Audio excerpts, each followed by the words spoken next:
ഇതാണ് വെള്ളക്കടല കൊണ്ടുള്ള പരിപ്പ് കറി. ഇതാണ് നമുക്ക് ആ പരിപ്പ് കറി ഉണ്ടാക്കുന്നത് കാണിക്കാം. നല്ല കളർഫുള്ളമായിട്ടുള്ള പരിപ്പാണ്. ഗസ്റ്റൊക്കെ വരുമ്പോൾ നിങ്ങളിങ്ങനെ വെച്ച് കൊടുക്കണം കേട്ടോ. എല്ലാവർക്കും എൻ്റെ ചാനലിലേക്ക് സ്വാഗതം. രാവിലത്തെ ബ്രേക്ക്ഫാസ്റ്റ് ഹമ്മൂസ് ആയിരുന്നു. ഹമ്മൂസിൻ്റെ ഉണ്ടാക്കിയതിൻ്റെ ബാക്കി വെള്ളക്കടല ഇരിപ്പുണ്ടായിരുന്നു. ഞാനപ്പോൾ അതങ്ങ് പരിപ്പാക്കാമെന്ന് വെച്ചു. അപ്പോൾ നമുക്ക് വെള്ളക്കടല കൊണ്ട് പരിപ്പുണ്ടാക്കാം. അപ്പോൾ ഹമ്മൂസ് ഉണ്ടാക്കുന്നതും ടർക്കിഷ് ബ്രെഡ് ഉണ്ടാക്കുന്നതുമായിട്ടുള്ള വീഡിയോ നിങ്ങളെല്ലാവരും കയറി കാണണം. അത് വീഡിയോ ഇട്ടിട്ടുണ്ട് ഞാൻ നേരത്തെ. ഒരു അല്ലി വെളുത്തുള്ളിയും വെള്ളക്കടലയും ഒരു പച്ചമുളകും കൂടി ഞാൻ കുക്കറിലോട്ട് ഇട്ടിട്ടുണ്ട്.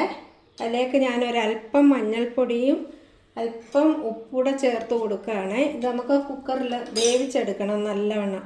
എന്നിട്ട് സാധാ പരിപ്പുണ്ടാക്കുന്ന പോലെ അരച്ച് വളരെ പെട്ടെന്ന് ഉണ്ടാക്കിയെടുക്കാൻ പറ്റുന്നതാണ്. അപ്പോൾ കുക്കറി അതിരുന്ന് വേവട്ടെ.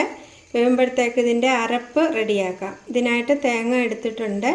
പിന്നെ ഒരല്ലി വെളുത്തുള്ളി, അല്പം ജീരകവും. ഞാൻ വെളുത്തുള്ളി ഒരല്ലിയെ ചേർക്കത്തുള്ളൂ, അല്ലെങ്കിൽ എനിക്ക് ആ പരിപ്പിൽ വെളുത്തുള്ളിയുടെ കാണാൻ എനിക്കിഷ്ടമല്ല. ഒരുപാടായാൽ അത് ഒരു വലുതായിട്ട് ഇത് വരും. കാരണം ഒരല്ലി നമ്മൾ ഓൾറെഡി ഇതിൽ ചേർത്തിട്ടുമുണ്ട്. അപ്പോൾ ഇത് നല്ലോണം ഒന്ന് അരച്ചുകൊണ്ട് വരാം. നമ്മുടെ കടല വെന്തിട്ടുണ്ട്.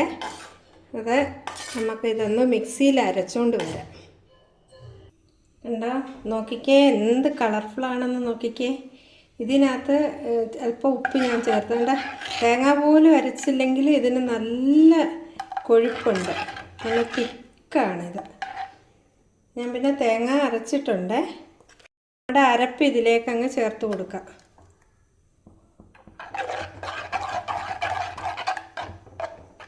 അരപ്പിട്ട് ഒന്ന് ചൂടായാൽ മതി. നല്ല തിക്കായിട്ടുള്ള ഒരു കറിയാണിത്.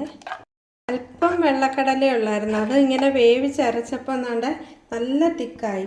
അതിനകത്ത് 1 കപ്പ് വെള്ളവും കൂടെ ചേർത്താലും ആ ഒരു കൊഴുപ്പ് തന്നെ കാണും. അപ്പം ഒരു കുറച്ച് വെള്ളക്കടല കൊണ്ട് തന്നെ ഒരു 3-4 പേർക്കുള്ള പരിപ്പ് റെഡിയാക്കാം. കാരണം അത്ര തിക്കാണിത്. പയറുപരിപ്പിനെക്കാട്ടിലും തുമരപ്പരിപ്പിനെക്കാട്ടിലും തിക്കാണ്. അത് മാത്രമല്ല നല്ല ടേസ്റ്റിയാണിത്. എല്ലാവരും ഇങ്ങനൊന്ന് ട്രൈ ചെയ്ത് നോക്കണം ഇത് കേട്ടോ. നല്ല ടേസ്റ്റാണ്. ഒന്ന് ചൂടായി കഴിയുമ്പോൾ നമുക്ക് കടുക് വറക്കാം. വേണ്ട, നല്ല ടേസ്റ്റി ആയിട്ടുള്ള പരിപ്പ്. ഞാനിനി കടുക് വറക്കാൻ പോവുകയാണേ. ഞാൻ ചുവന്നുള്ളി ചേർത്തില്ല. ഇവിടെ ആർക്കും പരിപ്പിന് ചുവന്നുള്ളി ചേർക്കുന്ന ഇഷ്ടമല്ല. മുളകും കറിവേപ്പിലയും മാത്രമേ ചേർത്തിട്ടുള്ളൂ. അപ്പം നമുക്ക് കടുക് വറുത്ത് വെച്ചു. പരിപ്പിലേക്ക് നമുക്ക് ചേർത്ത് കൊടുക്കണം. നല്ല കളർഫുള്ളമായിട്ടുള്ള പരിപ്പാണ്. ഗസ്റ്റൊക്കെ വരുമ്പോൾ നിങ്ങളിങ്ങനെ വെച്ച് കൊടുക്കണം കേട്ടോ. ഇതുപോലെ ഉണ്ടാക്കി കൊടുത്താൽ വളരെ നല്ലതാണ്.